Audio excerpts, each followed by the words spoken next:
World News Today, brought to you by the Admiral Corporation, makers of Admiral Radio, America's smart set. By shortwave broadcast direct from important overseas stations, as well as leading news centers of our own country, CBS correspondents are waiting to bring you a complete report from the world's political and battlefronts. But first, here's Doug Edwards. American daylight raiders were back in action over the coast of France today, this time without escorting fighter planes. Last night's RAF target was Hamburg and other points in western Germany. CBS has heard the British radio report today that Russian troops have reached the Buk River southwest of Uman. In Rome, Pope Pius has marked the 5th anniversary of his accession to the throne with another appeal for peace and another appeal to all belligerents to spare Rome the horror of battle. Aside from air action, the Italian fronts are quiet.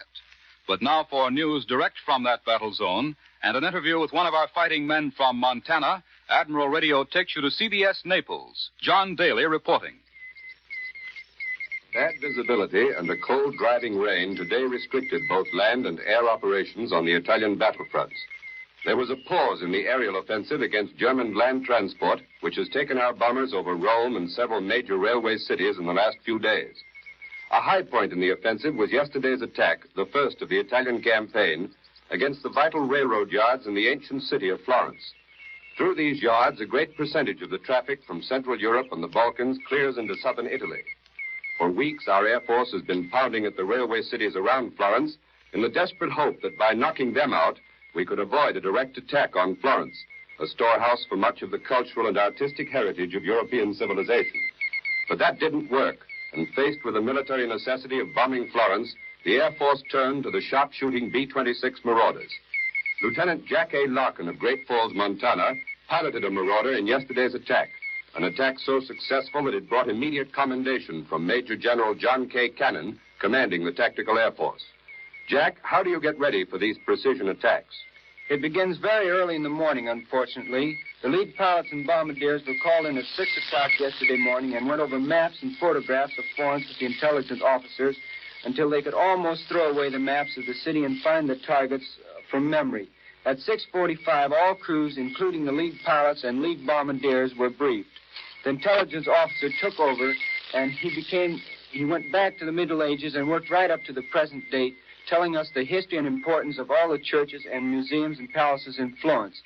After that, he blew up some photographs of the city on a 3-by-4-foot screen and spotted the location of everything which he said was not to be hit under any circumstances. The rest of the briefing was pretty normal, except that it lasted twice as long as usual. Finally, we were giving target maps, and on the back of them were photographs with the churches, museums, and palaces and so forth in green and yellow. And the last thing the briefing officer said was, if you think you're going to have trouble with overcast, and if you're not absolutely sure of accuracy, don't bomb. Did everything go smoothly? Yes and no. The weather started closing in just as we took off. All the way up to the target, it was bad, and I was quite sure we wouldn't do any bombing that day. But when we got to within 15 miles of the target, everything broke like magic, and there was Florence, CAVU. And what is CAVU? That means ceiling and visibility unlimited.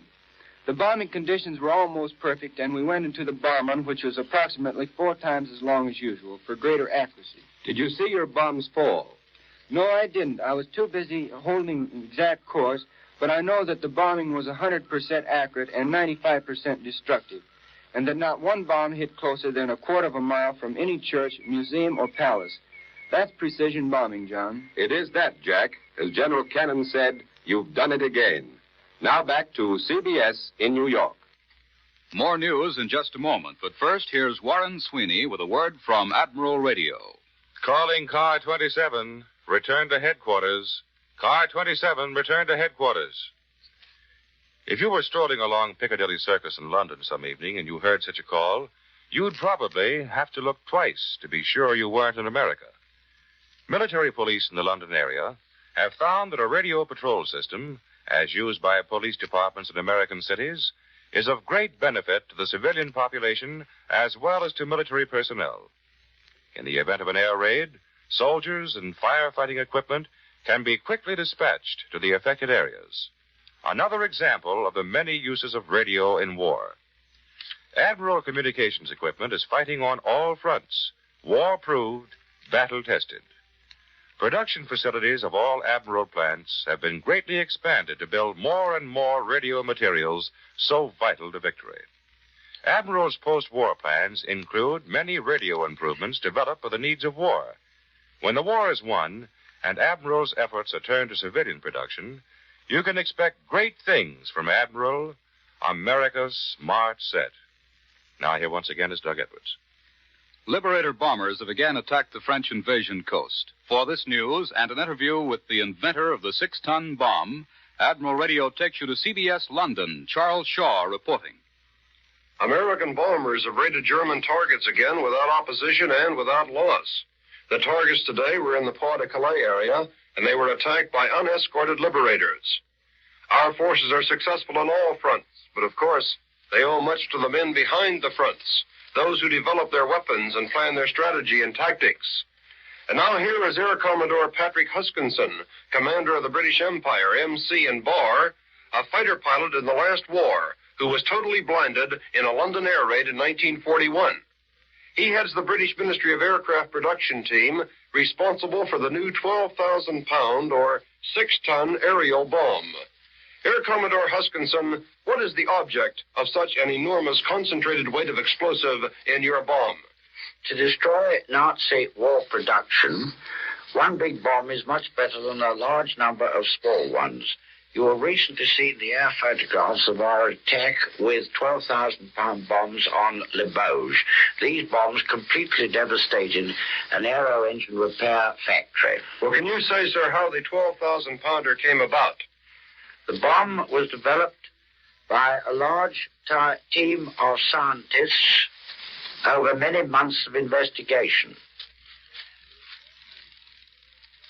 The first thing to consider was the aircraft to carry them and the amount of space available in the bomb bays. Once this point has been settled, the designer traces out the bomb case, the tail, the fuse, and the exploding components. Another important point is to trace the path of the bomb through the air, which has to be accurately measured in order that correct settings may be set on the bomb sites. A wooden model is then made and placed up in the mock-up in the aeroplane to see that it fits correctly.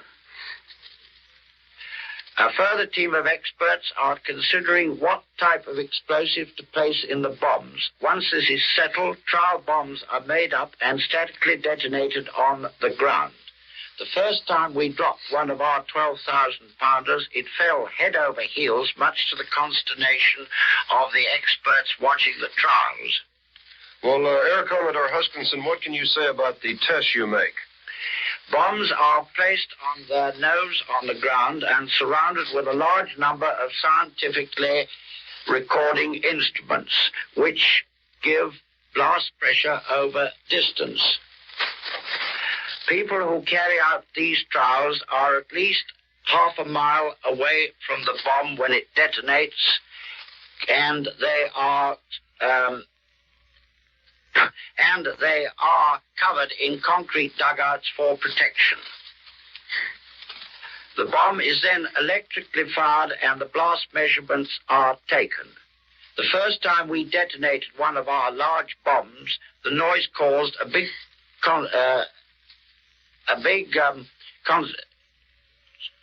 consternation throughout the district. Finally, bombs are taken up in aircraft, live, and dropped to test their true path through the air. Well, thank you very much, Air Commodore Huskinson. I don't suppose you'd like to tell us about any new ideas you have? No, thank you. At present, I should like to say one thing. You cannot judge the efficiency of our large bombs by their weight and size alone. It's the explosive in them that matters. Research continues. I return you now to New York. And now for a summary of the heavy fighting in Russia's southern Ukraine, here is Columbia's military analyst, Major George Fielding Eliot. The crucial area of the fighting in South Russia is the front between the rail junctions of Tarnopol and Proskurov. Of these two German strongholds, both of which are being desperately defended, Proskurov is for the moment the more important. While the Germans hold it, they still have a direct supply route open between Germany and their armies on the Bug and the lower Dnieper. If they lose Proskurov, those armies become dependent on the Romanian railway system. That is, on roundabout routes of uncertain capacity and efficiency, passing through an area of uncertain political stability. But there is something more to be said about this front between Tarnopol and Proskurov. If the Russians achieve a complete breakthrough in force, the way will be open for them to cross the upper Bug and to turn southeastward into the corridor between the Bug and the Dniester, in one of the great classic enveloping movements which the Russian High Command has so often sought to execute, with greater or less success. At Stalingrad, such a move captured a German army, and before Leningrad a few weeks ago, 2 German armies were forced to retreat before such a threat. Now the greatest of these possibilities, which the war has yet offered to the Russians, lies almost within their grasp. The prize is the whole German group of armies to the south, strung out along the Bug and down to the mouth of the Dnieper, badly overextended and with precarious routes of supply. If Proskurov falls, and if the Russians break through into the Bug-Dniester corridor, just one thing can save these German armies: a heavy and successful German counteroffensive in this same Tarnopol-Proskurov region. The Wehrmacht thus faces its most severe test, and we shall soon know what its remaining defensive power may be. That was Columbia's military analyst, Major George Fielding Eliot. And now for a report on developments in South America, Admiral Radio takes you to CBS Rio de Janeiro. John Adams reporting. Brazilian political observers are obviously alarmed about the anti-American wedge that the Nazis and Fifth Columnists seem to be driving into the Pan-American bloc. Evidences of this alarm could be noted in the closely controlled Brazilian press this week. There were very few editorials directly about the Argentina and Bolivian situations, but there was a noticeable increase in strongly worded editorials advocating that close links must be maintained between Latin America and the United States. These followed a closed-door session that Foreign Minister Oswaldo Aranha had with all Rio publishers earlier in the week. Today, Assis Chateaubriand, one of the largest newspaper chain owners in Latin America and a recognized authority on inter-American politics, pointed to a new threat to Pan-American unity: the growing activity of fifth columnists in Uruguay. In his column in O Jornal, Chateaubriand reported a conversation with 2 leaders of the nationalistic Herrerista party, and quoted one as saying, "We are anti-Yankee. We don't want to know about the United States. Our party is in the field to return Uruguay to the position of a neutral country, such as she was before Pearl Harbor." And another Herrerista stated, "Our campaign against Uruguay's foreign policy is conducted in unity of views with the government of Buenos Aires. The Argentine military group, from our point of view, represents the adequate conduct for America in the world conflict." Since similar movements are active in Paraguay, Bolivia, and Chile, there is reason for America and Brazilian diplomatic officials to be alarmed. Meanwhile, on the Brazilian domestic front, the people are tussling with the worst food shortage in years, and price inflation is making it tough going for the little man. Transport difficulties are given as the principal reason for the current shortages, but explanations do not fill empty stomachs, and there is growing discontent. The fifth column is again active and doing its best to place part of the blame on the United States, but the people on the whole scoff at such talk, for they are traditionally pro-American and pro-democratic. This is John Adams in Rio, returning you to CBS and Admiral Radio in New York. The Germans continue to boast how well prepared they are for the invasion. For a summary of reports from inside Axis Europe, Admiral Radio takes you now to CBS Madrid. Glenn Stadler reporting. The story of how Nazi propaganda minister Goebbels left the hotel party just a few minutes before a bomb hit, killing all his guests, was told to me today by a neutral traveler from Berlin. It was the night of February 15th. Goebbels was entertaining a group of high government officials, including army generals. They were having coffee in the salon of the Hotel Bristol on Unter den Linden. About 9 p.m., the siren sounded. Goebbels said a hurried Auf Wiedersehen, rushed to his automobile, and sped away. Already the anti-aircraft guns on the outskirts were booming at the first of the RAF bombers, which were carrying 2,500 tons of bombs to unload in the very heart of Hitler's Third Reich. A blockbuster fell directly into the room where the propaganda minister's abandoned guests were gathered. The hotel literally was blown sky high. Only 4 persons, the chief cook, the porter, and 2 men standing in a doorway, escaped. Goebbels, in the meantime, had safely tucked himself away in a bomb-proof shelter elsewhere. 9 days later, more than 1,000 bodies had been recovered, and all the wreckage had not yet been cleared. The Bristol had followed the Adlon, Kaiserhof, and Eden hotels as a pile of debris. The Reich capital, according to the traveler, was about 70% destroyed as of March 1st.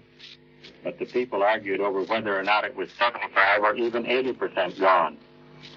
He estimates there are less than 500,000 Berliners remaining, but there are about 1.5 million foreigners, mostly enforced laborers and prisoners of war, living in barracks among the ruins. He referred to the Wittenbergplatz, where Der Fuhrer's half-brother, also A. Hitler, owned a restaurant, was nothing but a memory. He also said that American daylight raids were amazing in their precision. They didn't bother about the center of the city, but concentrated on outlying industrial districts, which were still operating. This is Glenn Stadler in Madrid, returning you to Admiral Radio in New York. And now for news from the Central Pacific, Admiral Radio takes you to CBS Pearl Harbor. Webley Edwards reporting.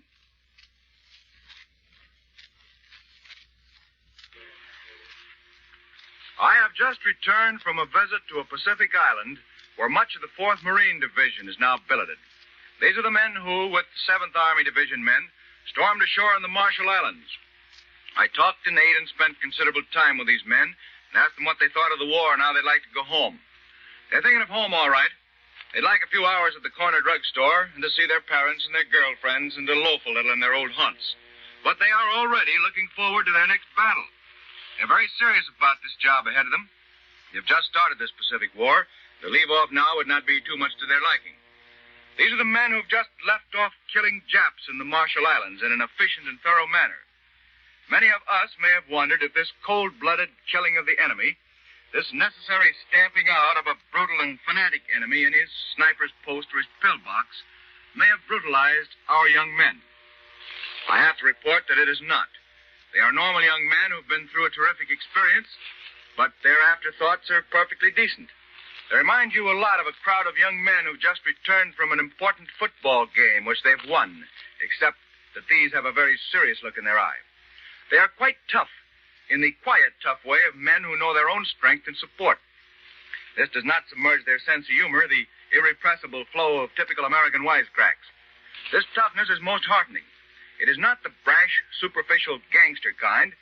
It's a toughness that comes from the knowledge that they must do a job of killing when it's called for. When the job is done, they turn again to the kind of young men that you and I know and like. Much of this is the result of excellent leadership. Let me give you an example. On this Pacific island, this was posted, and the 4th Marines were reading and heeding it. I quote, "When on liberty or duty ashore, all Marines will strictly obey all rules in force in this area. All officers will be saluted. No knives or weapons will be carried. Proper uniform will be worn. Clean khaki with field scarf and garrison cap. Hair will be cut and appearance will be neat. Enlisted Army and Navy personnel have established a good reputation during their stay on this island. Marines will so conduct themselves in the dealings with the local people so as not to be out of order. Combat experience does not allow anyone to let down the bars. Discipline and respect for the uniform and for others is still the mark of the Marine anywhere." Unquote. This is Webley Edwards at Pearl Harbor, returning you to Admiral Radio in New York.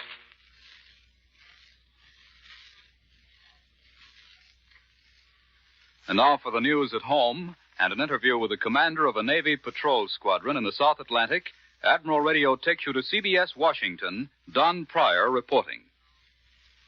The Irish question is still the most explosive subject in Washington today, but there have been no new developments. The only thing that can be said so far is that a much sterner attitude toward ERA seems to be inevitable. Debate on extension of the Price Control Act will get underway next Wednesday at a hearing called by the Senate Banking Committee, and moves probably will be made both to fix a ceiling on wages and to lift the subsidy control over prices. And in the process, legislators expect to make a thoroughgoing checkup of the whole stabilization machinery. You haven't heard very much about it, but there's been a bitter war going on in the South Atlantic, a war against submarines and blockade runners and against the devious activities of Axis agents.